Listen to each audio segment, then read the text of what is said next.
അസ്സലാമലൈക്കും. ഞാനിന്നിവിടെ ഉണ്ടാക്കാൻ പോകുന്നത് ബ്രെഡ് ക്രംസ് ആണ്. ഷോപ്പിൽ നിന്ന് വാങ്ങുന്ന പോലെ നല്ല ക്രിസ്പി ആയിട്ടുള്ള ബ്രെഡ് ക്രംസ് ഇങ്ങനെ ഉണ്ടാക്കുന്നതെന്ന് നോക്കാം.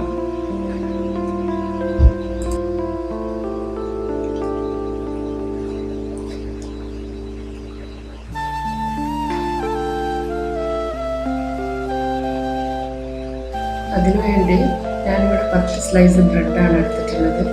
അത് മിക്സിയിൽ നന്നായി പൊടിച്ചെടുക്കുക. പൊടിച്ച ബ്രെഡ് ഞാനൊരു ബൗളിലേക്ക് മാറ്റി വെച്ചിട്ടുണ്ട്.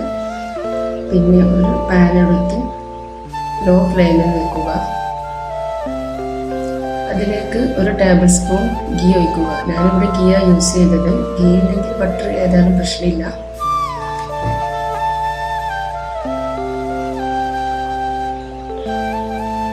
പൊടിച്ച ബ്രെഡ് അതിലേക്ക് ചേർക്കുക. എന്നിട്ട് നന്നായി ഇളക്കിക്കൊണ്ടേയിരിക്കണം, അല്ലെങ്കിൽ പെട്ടെന്ന് കരിഞ്ഞു പോകാൻ ചാൻസ് ഉണ്ട്. ഒരു 10 മിനിറ്റോളം നല്ല ഇളക്കിക്കൊണ്ടേയിരിക്കണം. ഹാഫ് ബ്രൗൺ ആയി കഴിഞ്ഞാൽ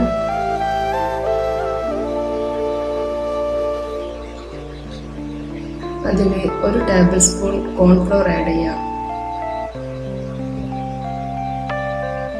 എന്നിട്ട് പിന്നെ നന്നായി ഇളക്കിക്കൊണ്ടിരിക്കണം. കോൺഫ്ലോർ ആദ്യം ആഡ് ചെയ്ത് കഴിഞ്ഞാൽ ബ്രെഡ് പെട്ടെന്ന് കുക്കായി പോകും. അതുകൊണ്ട് ഹാഫ് കുക്കായി കഴിഞ്ഞാൽ കോൺഫ്ലോർ ആഡ് ചെയ്താൽ മതി. നന്നായി ഇളക്കിക്കൊണ്ടിരിക്കണം. ഈ സമയത്ത് നിങ്ങൾക്ക് വേണമെങ്കിൽ ചില്ലി ഫ്ലേക്സ് ചേർക്കാം. അത് സ്പൈസി ഇഷ്ടപ്പെടുന്നവർക്ക് അത് ചേർക്കാൻ പ്രശ്നമില്ല, നല്ല സ്പൈസി ആയി കിട്ടും. ഗോൾഡൻ ബ്രൗൺ ആയി കഴിഞ്ഞാൽ ഫ്ലെയിം ഓഫ് ചെയ്ത് പെട്ടെന്ന് തന്നെ വേറെ ബൗളിലേക്ക് മാറ്റാം. ഇത് നല്ല കൂളായി കഴിഞ്ഞാൽ നമുക്ക് സ്റ്റോർ ചെയ്ത് വെക്കാം. അത് എത്ര ദിവസം വേണമെങ്കിലും വെക്കാം. ഫ്രീസറിൽ സ്റ്റോർ ചെയ്താൽ മതി.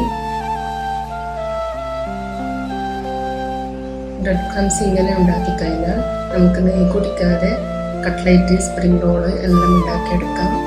ഇൻഷാ അല്ലാഹ് നോമ്പല്ലേ വരാൻ പോകുന്നത്. എല്ലാവരും ട്രൈ ചെയ്ത് നോക്കൂ. എല്ലാവർക്കും ഈ വീഡിയോ ഇഷ്ടമായെന്ന് വിചാരിക്കുന്നു. ഇഷ്ടമായിട്ടുണ്ടെങ്കിൽ ലൈക്കും ഷെയറും സബ്സ്ക്രൈബും ചെയ്യാൻ മറക്കല്ലേ.